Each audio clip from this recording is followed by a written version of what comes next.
नीति वचन 3 अध्याय। भरोसा, बुद्धि और आशीष की बातें। नीति वचन 3 अध्याय एक ऐसा अध्याय है जो जीवन के 3 मूलभूत आधार सिखाता है।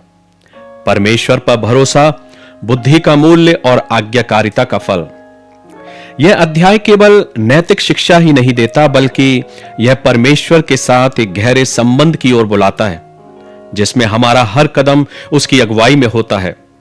नीति वचन 3 अध्याय में सिखाता है कि जीवन में सबसे सुरक्षित स्थान परमेश्वर की इच्छा में है।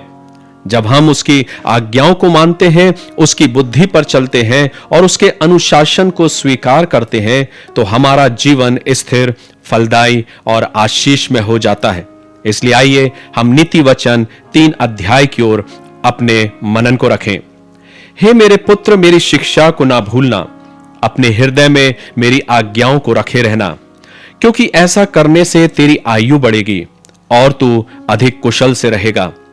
कृपा और सच्चाई तुझसे अलग ना होने पाए, वरन उनको अपने गले का हार बनाना और अपनी हृदय रूपी पट्टिका पर लिखना, तो तू परमेश्वर और मनुष्य दोनों का अनुग्रह पाएगा। तू अति बुद्धिमान होगा। तू अपनी समझ का सहारा न लेना, वरन संपूर्ण मन से यहोवा पर भरोसा रखना। उसी को स्मरण करके सब काम करना, तब वह तेरे लिए सीधा मार्ग निकालेगा। अपनी दृष्टि में बुद्धिमान ना होना, यहोवा का भय मानना और बुराई से अलग रहना। ऐसा करने से तेरा शरीर भला चंगा और तेरी हड्डियां पुष्ट रहेंगी। अपनी संपत्ति के द्वारा और अपनी भूमि की सारी पहली उपज दे देकर यहोवा की प्रतिष्ठा करना। इस प्रकार तेरे खत्ते भरे पूरे रहेंगे और तेरे रसकुंडों से नया दाख मधु उमड़ता रहेगा। हे मेरे पुत्र, यहोवा की शिक्षा से मुंह ना मोड़ना, और जब वह तुझे डांटे तब तू बुरा ना मानना, क्योंकि यहोवा जिससे प्रेम रखता है उसको डांटता है, जैसे कि बाप उस बेटे को जिसे वह अधिक चाहता है।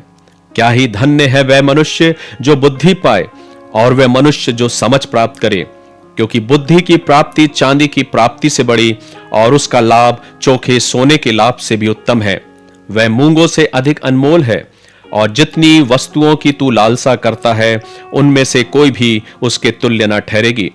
उसके दाहिने हाथ में दीर्घायु और उसके बाएं हाथ में धन और महिमा है। उसके मार्ग आनंद हैं और उसके सब मार्ग कुशल के हैं। जो बुद्धि को ग्रहण कर लेते हैं, उनके लिए वह जीवन का वृक्ष बनती है, और जो उसको पकड़े रहते हैं वह धन्य है। प्रभु अपने वचन के पढ़े और सुने जाने पर अपनी आशीष आप सभी को प्रदान करे।